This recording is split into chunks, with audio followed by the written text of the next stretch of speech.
क्या कहना चाहेंगे कि जिस तरीके से नीतीश कुमार जो थे इस गठबंधन का एक बड़ा हिस्सा थे, तो नीतीश कुमार के जाने से क्या बसपा सुप्रीमो बहन कुमारी की नज़दीकियां ज़्यादा बढ़ जाएंगी, या यूं कहें कि नीतीश जाएंगे और मायावती आएंगी, ऐसा हो सकता है? देखिए, नीतीश जी, लालू प्रसाद यादव जी, ये लोग एक ही कैंप से निकले हुए नेता हैं।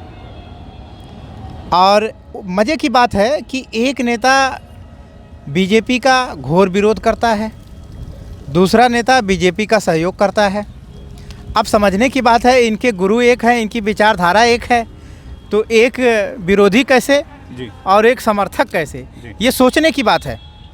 ये इस देश के जो बहुजन समाज है, खास करके SC ST OBC और मुस्लिम लोगों को ये सोचने की ज़रूरत है कि ये दोनों लोग, एक लोग विरोध करते हैं और एक लोग सहयोग करते हैं, ऐसा क्यों है जी।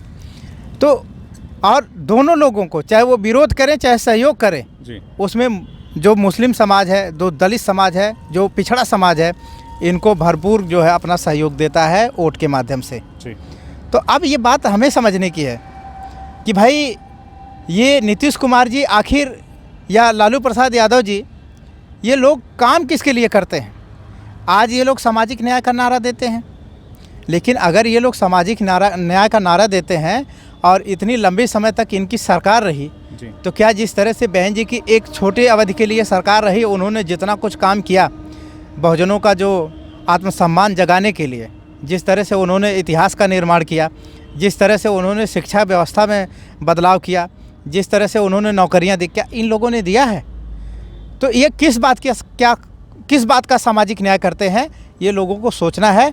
और अगर ये सामाजिक न्याय करते हैं तो सामाजिक न्याय की जो विचारधारा है, जिसको इस देश में फूले साहू अम्बेडकर कांसीराम ने सींचा है, तो इनको वो विचारधारा समझ में क्यों नहीं आती?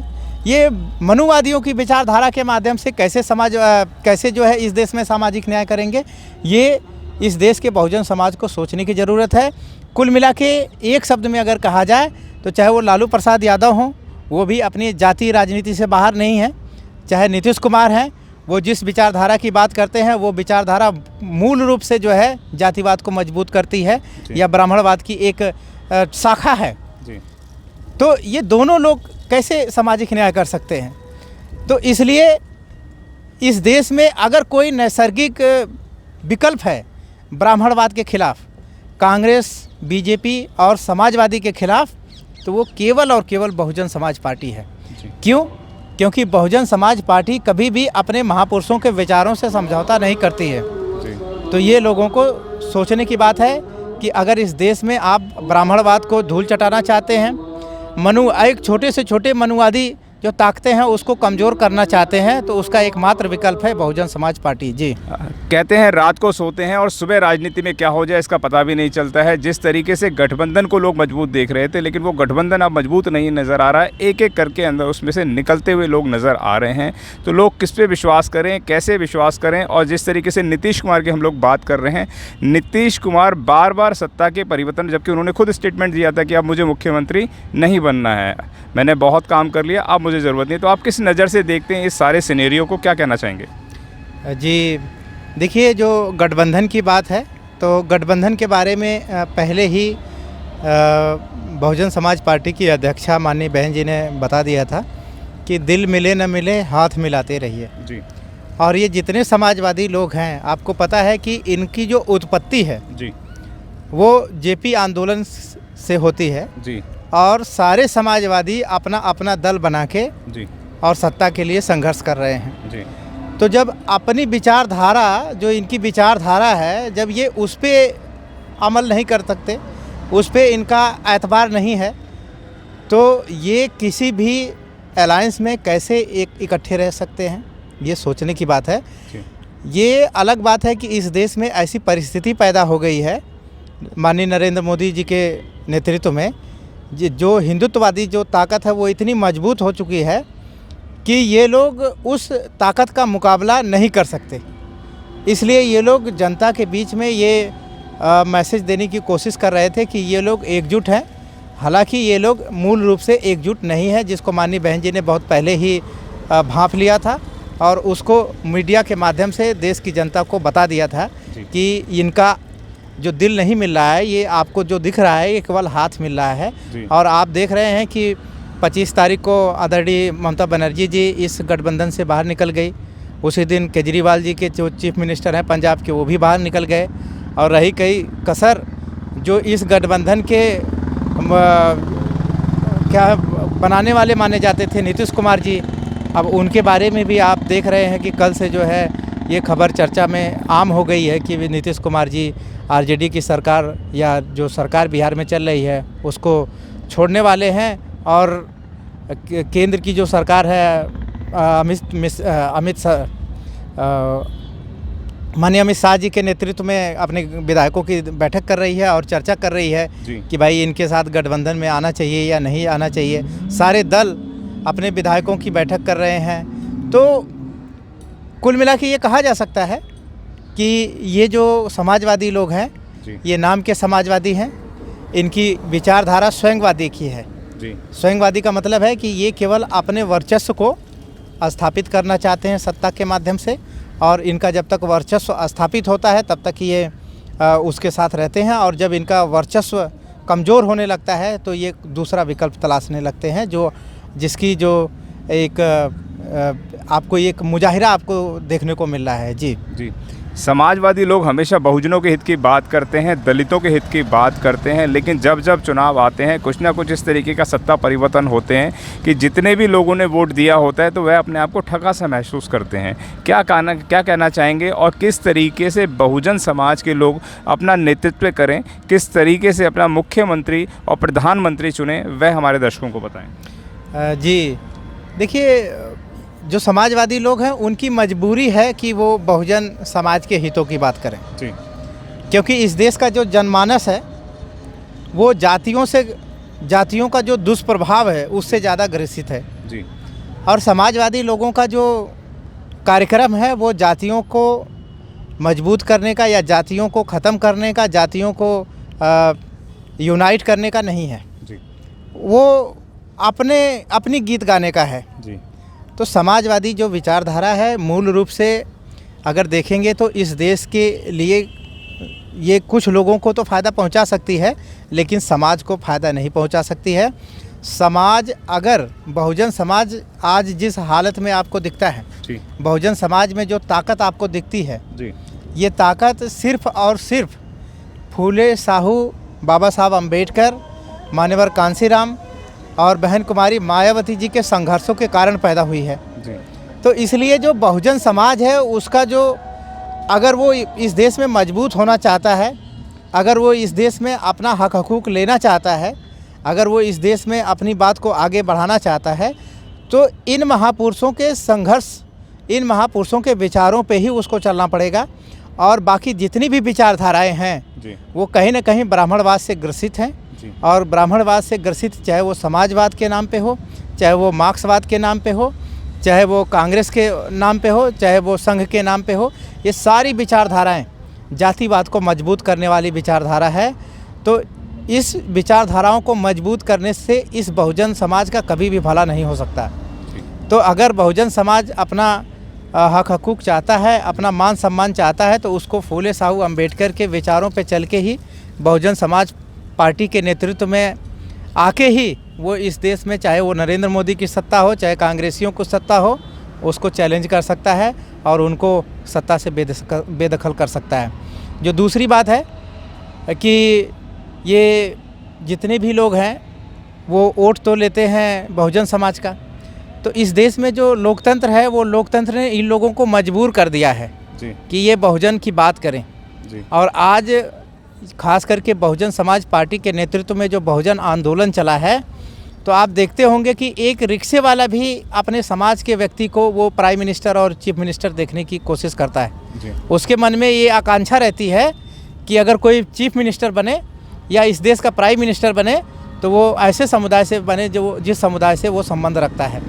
तो ऐसे में समाजवादी लोगों के सामने जो है समाजवादी लोग अगर उसका वोट हासिल करना चाहते हैं तो उनको ये बताना पड़ता है कि हम भी आपके समाज के हैं।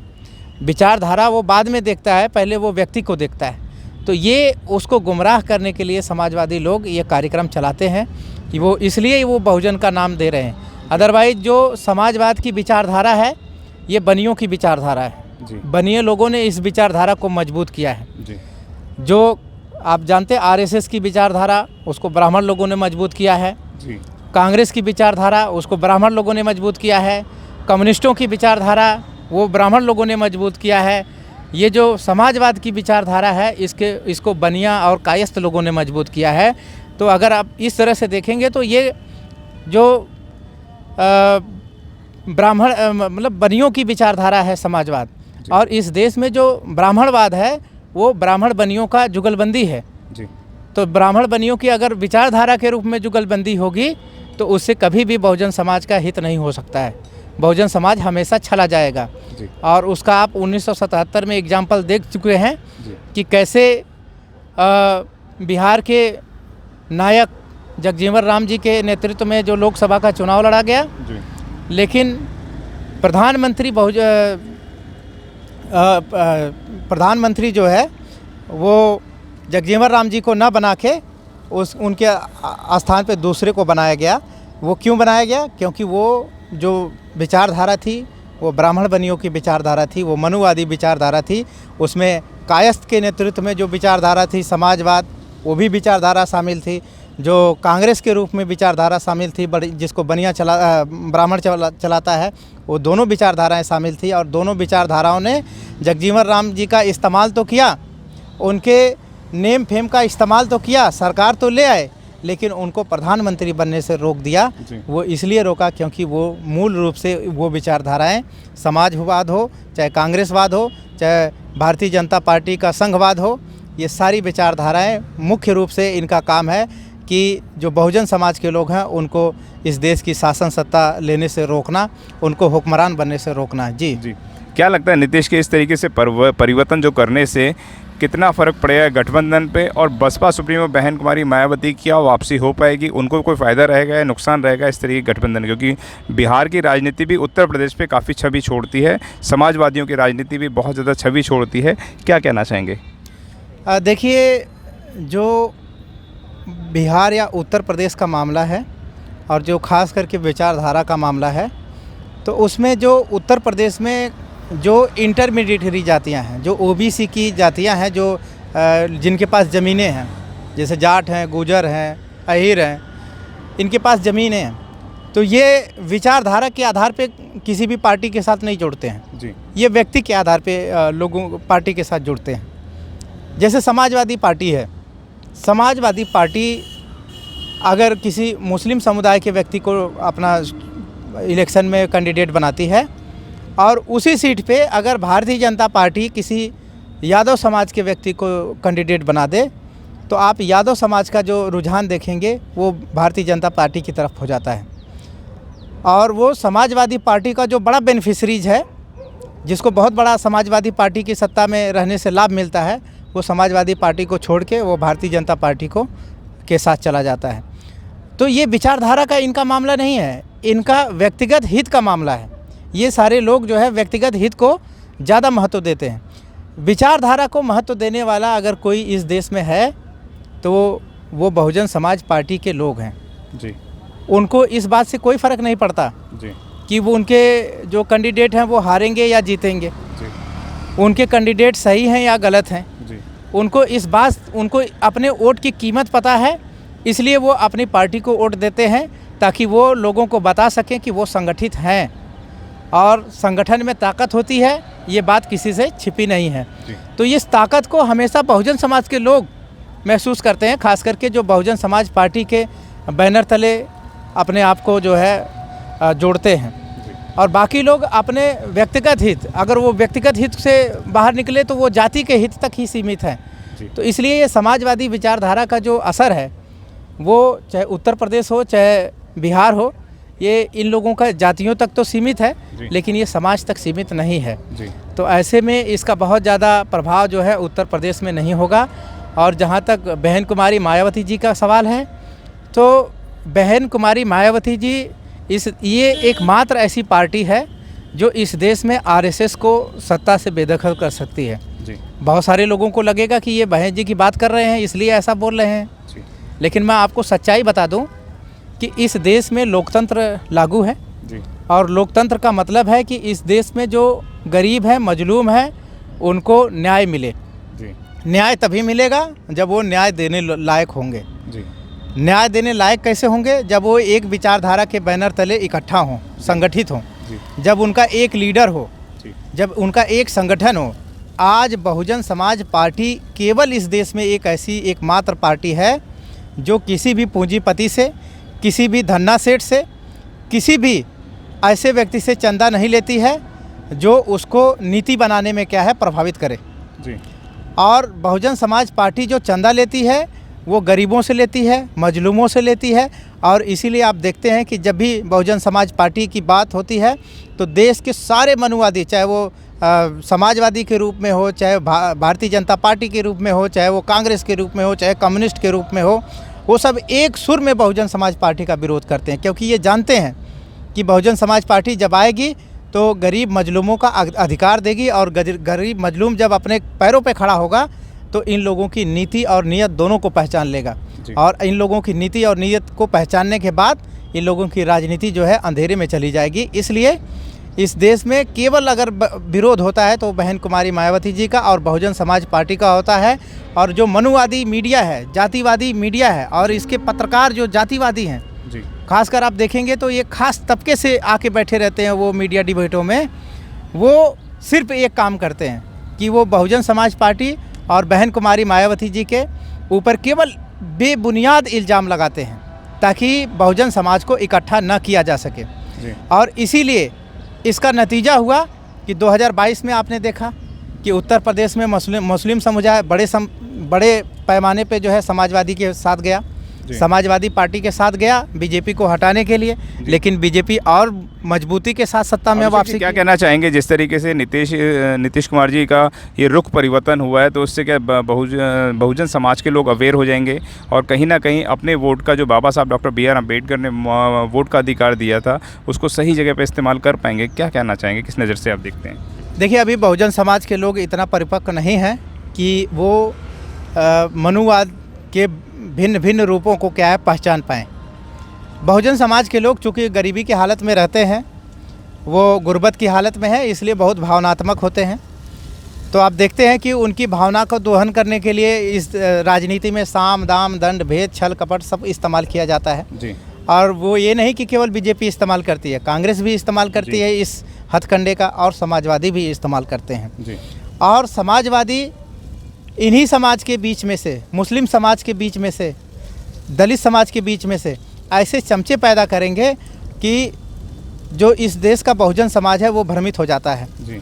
और ऐसे चूँकि आप जानते हैं कि आज सबके पास मोबाइल है जी। सब लोग हमेशा इंटरनेट से जुड़े रहते हैं, तो वैसे में यूथ बड़े पैमाने पे जो है इस जातिवादी मीडिया का शिकार हो जाता है जी।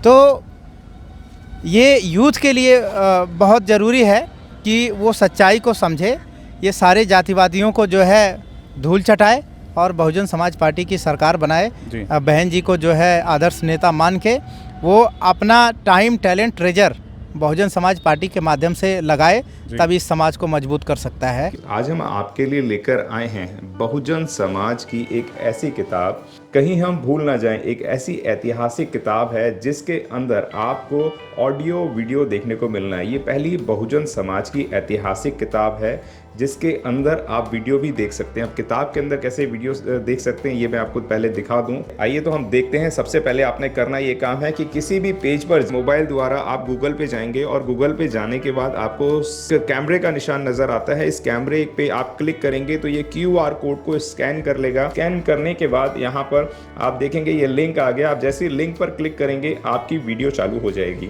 यानी कि आपको एक सटीक जानकारी मिलने वाली है, एक ऑथेंटिक जानकारी मिलने वाली है।